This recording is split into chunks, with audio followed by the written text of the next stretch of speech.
never stopped fighting the demon.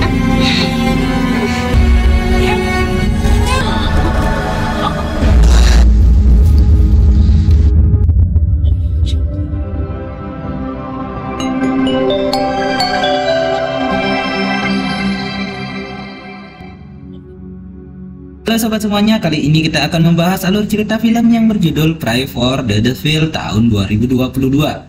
Film ini mengisahkan tentang seorang wanita cantik bernama Annie. Setelah mengalami trauma masa kecilnya akibat ibunya sering kerasukan setan ruyuk, ini Annie yang sudah dewasa ingin mendedikasikan dirinya menjadi pengusir setan. Akan tetapi menurut aturan yang berlaku, mengusir setan tidak bisa dari kalangan wanita. Jadi gimana dong? Oke, daripada kalian penasaran dengan setan ruyuk yang gatal, langsung saja kita masuk ke pembahasannya. Check it out. Bagi kalian yang suka channel ini, silahkan subscribe, nyalakan lonceng, share video ini ke teman kalian biar tidak ketinggalan video-video menarik lainnya pada channel Adi Basecamp. Film ini diawali dari seorang bocil yang bernama Annie yang sedang khusyuk berdoa. Melihat ia pun ketakutan saat ibunya mengetuk pintu dan meminta untuk masuk. Annie, let me in. Annie. Annie. Oh, pantas saja Annie ketakutan. Ternyata cinta ibunya benar-benar aneh sekali. Kini Annie sudah tumbuh dewasa dan menjadi seorang suster. Melihat berkonsultasi kepada seorang dokter terkait keamanan yang menimpa ibunya, lantas dokter pun menduga bahwa ibu Annie menderita penyakit leukemia, dan Annie mengatakan bahwa dulu ibunya terlihat seperti normal. Namun di setiap malam sifat ibunya berubah menjadi anarkis. Dilihat dari gejalanya, Annie pun menduga bahwa ibunya mengalami kerasukan setan.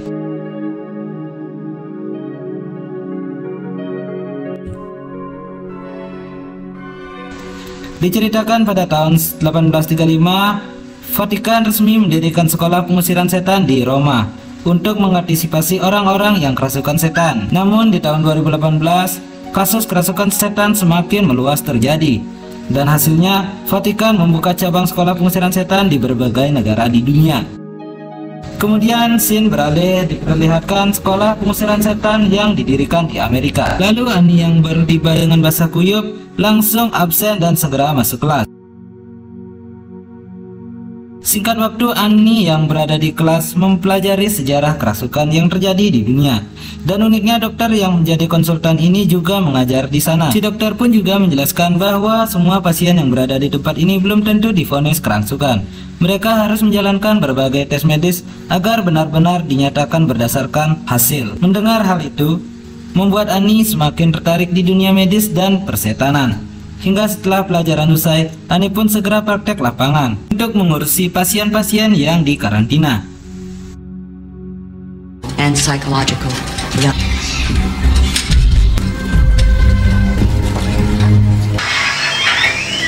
Setibanya di salah satu kamar, Annie mulai bertugas merawat pasien yang bernama Claude. Dia yang hanya bisa memakan satu buah apel saja terlihat bengang-bengong dengan tatapan yang kosong. Setelah itu, Annie pun merawat pasien bocil yang bernama Natalie. Namun di ruangan tersebut sedang ada dokter bersama para petugas. Ia pun menjelaskan bahwa Natalie adalah pasien baru yang dikirimkan ibunya karena sering mengalami kerasukan. Dan setelah si dokter pergi, Annie pun berusaha menghibur Natalie dengan memberikannya sebuah permen yang jumbo. Terlihat Natalie pun senang dengan kebaikan Annie sampai ia mengatakan jika Annie merupakan suster favoritnya. Singkat waktu, malam pun tiba. Di tengah derasnya hujan, Annie yang memegang sisir ibunya mulai teringat dengan trauma masa kecilnya.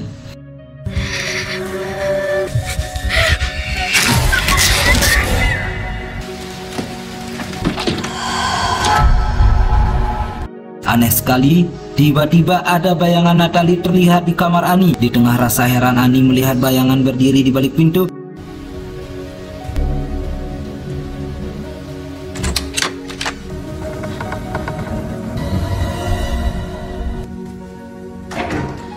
Tanpa Annie sadari, Natalie terlihat bisa keluar dari ruangan karantina yang selalu terkunci. Di keesokan harinya, Annie yang akan pergi ke kelas melewati lorong kamar pasien tiba-tiba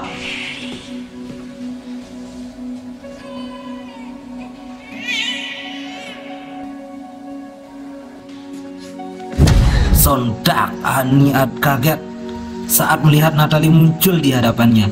Jelas saja Annie pun heran kenapa Natalie bisa keluar kamar karantina yang memiliki akses khusus untuk membukanya. Namun Natalie berkata jika ia hanya ingin bertemu dengan Annie. Di tengah keheranan, Annie membujuk Natalie untuk masuk ke kamarnya.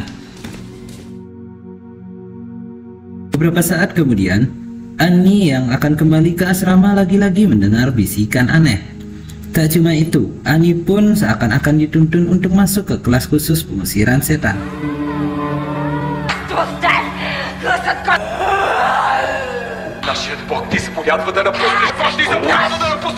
Dengan sembrononya tak jelas, Annie pun masuk langsung mengikuti pelajaran yang dipresentasikan oleh Bapak Quinn, di mana Bapak Quinn sedang memperlihatkan kasus kesurupan paling brutal yang dialami oleh seorang wanita bernama Elena, yang katanya kasus kerasukan ini sudah mencapai tahap paling tinggi dan hampir seluruh tubuhnya sudah dikuasai oleh setan. Namun sayangnya Elena tak tertolong hingga meninggal dunia. Singkat cerita, setelah mengikuti kelas tersebut, Annie pun semakin tertarik untuk menelusuri kasus kerasukan yang dialami Elena. Saat Annie mencoba memahami rekaman, dia pun mendengar Elena berkata glasut yang artinya suara. Lantas Annie pun teringat dengan ibunya yang mengalami kerasukan, yang dimana suara itu bukanlah menginginkan tubuhnya, melainkan seseorang itu menginginkan Annie, karena Annie adalah satu orang pilihan Tuhan yang memiliki kemampuan spesial melawan setan. Kemudian Annie pun menghampiri petugas arsip untuk menemukan dokumen lengkap tentang kasus Elena. Namun si petugas berkata dengan kasus-kasus tingkat tinggi bersifat rahasia. Tak lama kemudian, Annie pun dipanggil kepala suster untuk meminta maaf kepada Bapak Quinn. Ternyata kelakuan Annie yang selanang-selonong masuk tak jelas itu sudah menyalahi aturan. Annie pun diperingatkan untuk tidak mengikuti kelas pengusiran setan karena kelas tersebut diperuntukkan untuk orang para lelaki. Akan tetapi, Annie yang tertarik dengan hal itu tetap bersikeras untuk menjadi wanita pertama yang bisa melakukan pengusiran setan. Tapi jelas saja keinginan Annie dianggap mustahil. Ia pun diminta untuk melanjutkan tugasnya sebagai perawat. Singkat cerita, Annie kembali bertugas merawat kakek. Lalu tiba-tiba darah kakek yang bernama Cloud naik ke infusan bersamaan dengan senandung yang biasa ibu Annie nyanyikan. Saat Annie keheranan, Cloud pun berkata, "Kami sudah menunggumu."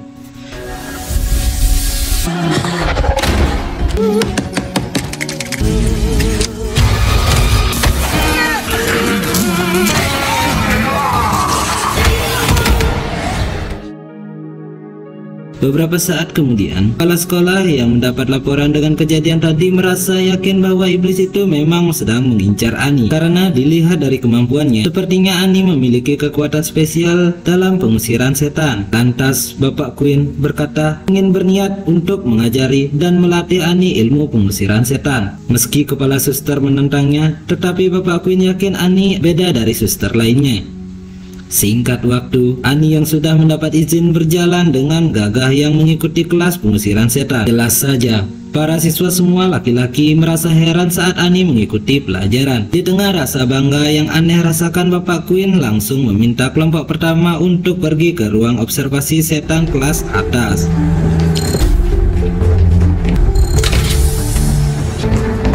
Clear your minds despite the distraction. Diagnosis was idiopathic that Dr. Peters couldn't explain. Sesampainya di ruang observasi, sontak Annie pun kaget saat yang menjadi pasien adalah si bocil yang bernama Natalie. Bapak Quinn menjelaskan jika kemarin Natalie dipindahkan akibat kerasukan yang semakin menjadi-jadi. Lantas Bapak Quinn yang meminta relawan untuk melakukan sebuah ritual. Jelas saja Annie pun gercep ingin membantu Natalie karena ia sangat mengenal bocil itu. Namun dirasa Annie belum siap, Bapak Quinn pun meminta Dante dan Raymond untuk menjadi relawan, tetapi sebelum itu mereka disuruh untuk membawa perlengkapan wajib. Cleansing them of their original sin, the name Lucifer, to the darkest, deepest recesses. Setelah persiapan selesai, mereka pun langsung melakukan ritual. Strike terror. This demon out of your servant.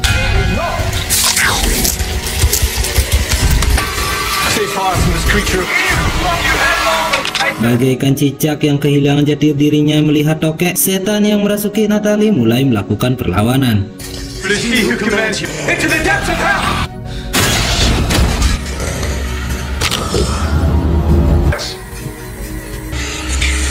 Namun anehnya saat setan itu menyadari keberadaan Annie, ia pun seolah-olah tertarik.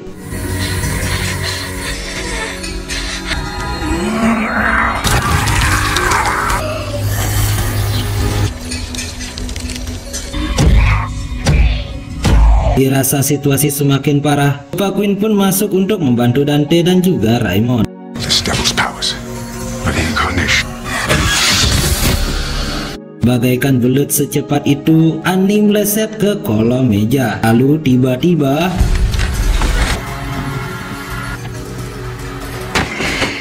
belum sempat berkata sesuatu, langsung saja ambruk ditarik oleh setan itu. Saat Natalie mulai muncul, Annie pun langsung berusaha membantu mereka.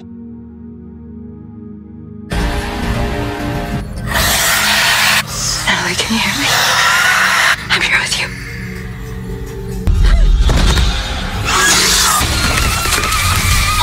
Give way to Christ.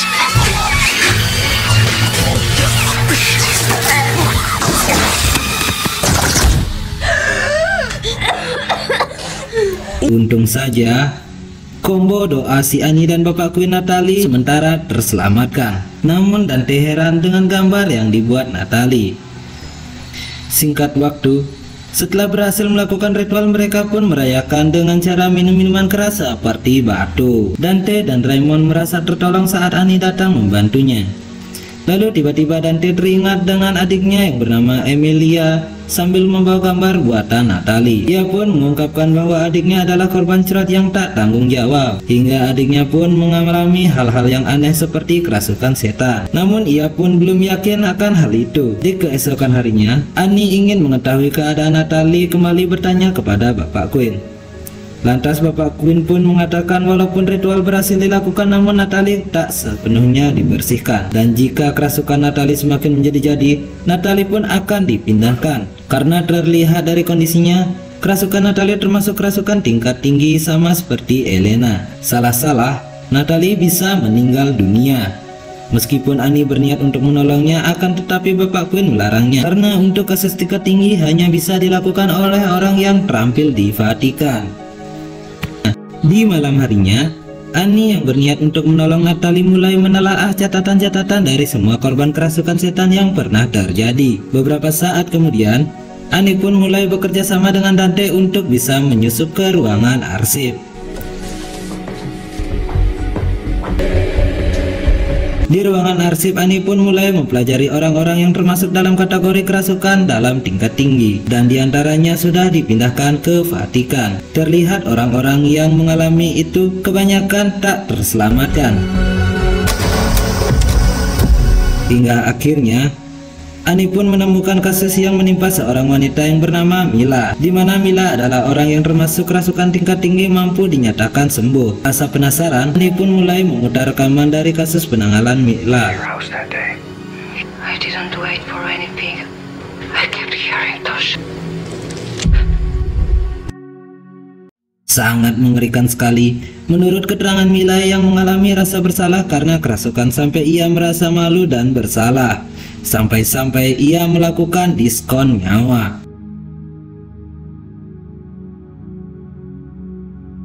Di keesokan harinya, Annie yang mulai mengerti kasus kerasukan Natalie meminta kepada Bapak Quinn untuk tidak memindahkan Natalie ke Vatikan. Annie pun meminta ritual pengusiran setan secara pribadi. Akan tetapi, permintaan Annie pun ditolak karena menangani kasus tertinggi tidak bisa sembarangan, harus mendapatkan pembuktian. You will find yourself. Di tengah kekesalan Annie, Dante yang mendengar percakapan dengan Bapak Quinn tiba-tiba mempunyai ide untuk bisa membuktikan metode yang Annie pelajari. Dante pun menjelaskan jika selama ini adiknya tidak bisa ditangani dengan resmi akibat kasus wawawewe yang tak jelas sampai dia hamil. Dante pun meminta Annie untuk melakukan ritual itu meski ilegal, karena Dante yakin Annie mempunyai sebuah anugerah yang tak semua orang punyai.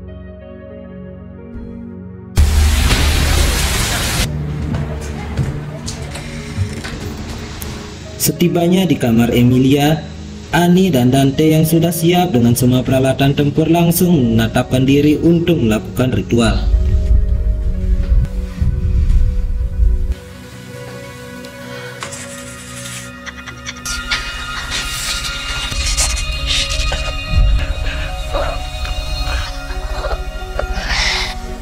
Bagaikan membuka segel QB, Emilia pun langsung tersadar. Lantas Emilia berkata setan yang ada di dalam dirinya tak mau berhenti membisikkan suara-suara aneh.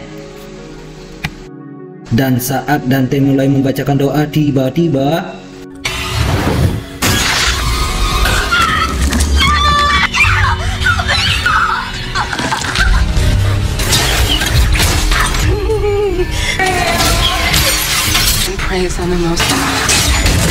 saat situasi semakin mencekam, Annie kembali mencoba melakukan pendekatan kepada Emilia dan berusaha membuatnya kuat. Yes. Mom, he's 6'5". He can never.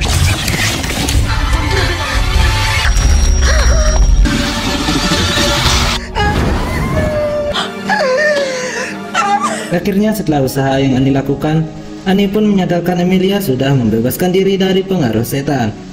Beberapa saat kemudian, setelah mereka capek melakukan ritual, Annie dan Dante pun nongkrong bersama di tangga. Teringat dengan kehamilan Emilia, Annie pun bercerita jika dirinya pernah hamil di usia 15 tahun, akan tetapi ia pun tidak ingat dengan pria yang menghamilinya akibat terlalu oleh. Dan saat Annie hamil, ia pun dirawat oleh suster yang bernama Saint Mary. Bayi yang dilahirkan langsung diadopsi kepada seseorang. I've carried her with me ever since. Mendengar hal itu, Dante pun merasa prihatin dengan kondisi Annie. Di keesokan harinya, kepala suster meminta Annie untuk hadir ke hadapan kepala sekolah. Saat mereka bertemu, Annie pun kaget saat melihat Dante bersedih.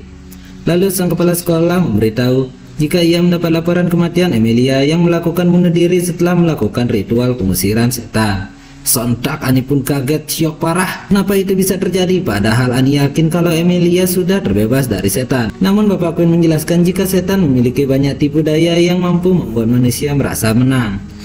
Itulah sebabnya orang awam tidak bisa sembarangan melakukan pengusiran setan. Hingga dari kejadian ini mereka dianggap mengkhianati kepercayaan gereja.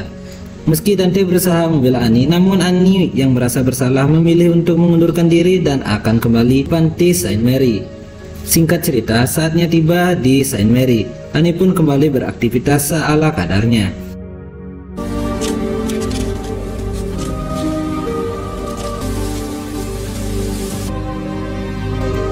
Beberapa saat kemudian, Annie yang sedang menghibur di sekeliling taman tiba-tiba heran dengan Dante datang menemuinya. Dan ternyata Dante mengabarkan pernyataan Natalie kambuh dengan gejala yang lebih mengerikan.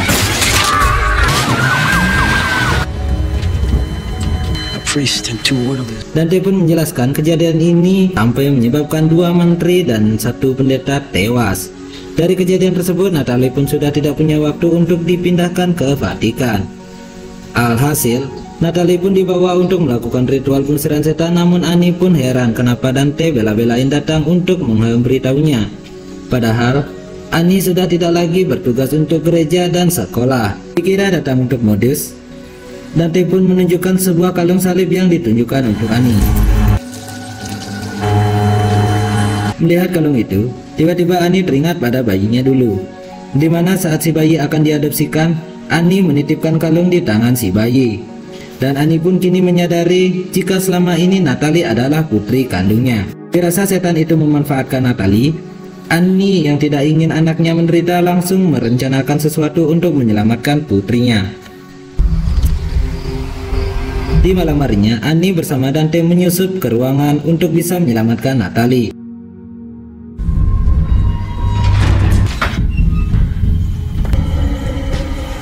Setibanya di lantai dasar, Annie yang pertama kali melihat kolam suci terlihat kaget karena kolam tempat pembaptisan itu mampu mengusir iblis.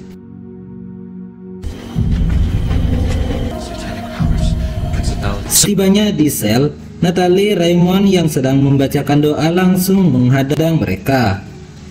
Iblis di dalam diri Natalie seolah merasa senang karena undangannya sudah diterima Annie.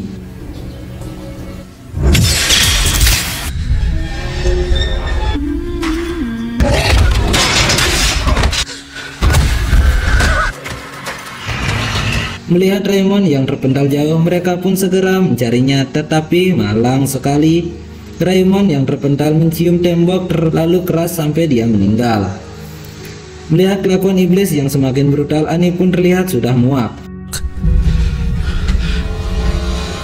Saat mereka bertemu, setan yang ada di dalam diri Natalie mencoba menggoyahkan mental Annie dengan mengungkit tentang kematian ibunya. Setan pun mengatakan jika Annie tidak bisa menjadi seorang ibu sampai kapanpun. Lantas Annie yang memang merasa bersalah pun membenarkan apa yang dikatakan iblis itu.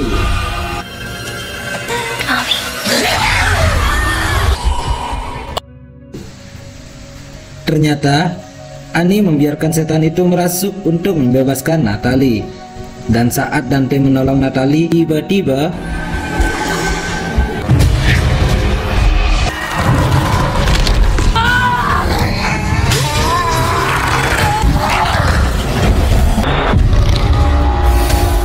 kembali kepada Dante. Di tengah pelarian, pintu sel malah terkunci.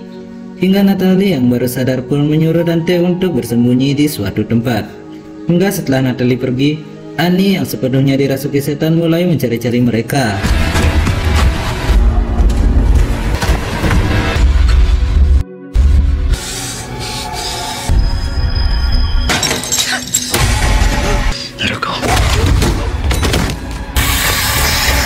Kembali kepada Natalie yang sudah ketakutan.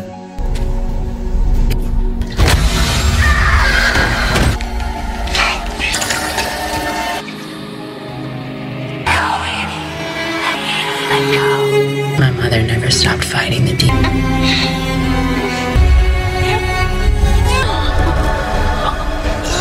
Kita melihat kenangan Annie bersama ibunya mampu membuat Annie melawan, karena ternyata dulu si ibu pun melakukan hal yang sama dengan menekan si setan dari dalam dirinya. Sehingga Annie pun mulai melakukan perlawanan kepada setan yang termasuk ke dalam tubuhnya.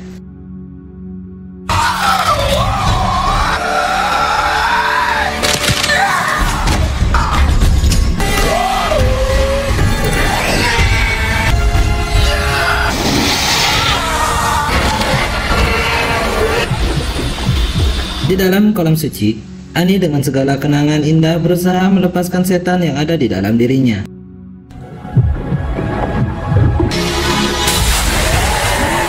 Akhirnya, Annie berhasil mengusir setan di dalam dirinya dan melebur di dalam air suci. Hingga Dante pun datang menolong si Annie. Di keesokan harinya, Natalie yang kini benar-benar sembuh menjenguk Annie untuk berterima kasih. Meskipun Natalie tak tahu jika Annie sebenarnya ibu kandungnya, namun naluri ibu dan anak sepertinya tidak bisa dihilangkan.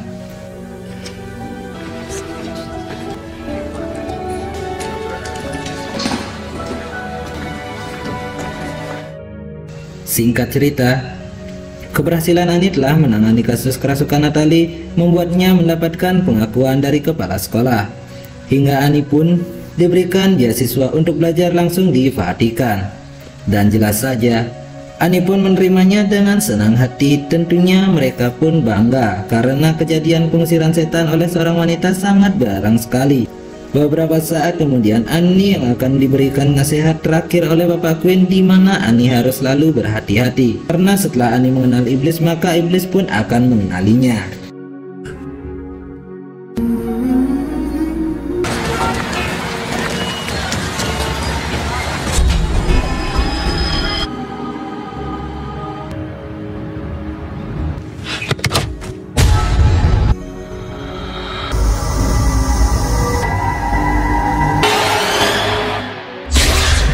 Dan film pun tamat. Oke, baik, cukup sekian pembahasan video kali ini. Semoga kalian bisa terhibur dan jangan lupa kalian tetap ikuti video-video selanjutnya dari channel Adi Basecamp. Baik, saya ucapkan terima kasih kepada semuanya dan jangan lupa juga untuk subscribe. Ikuti channel ini terus, semoga kalian tertarik.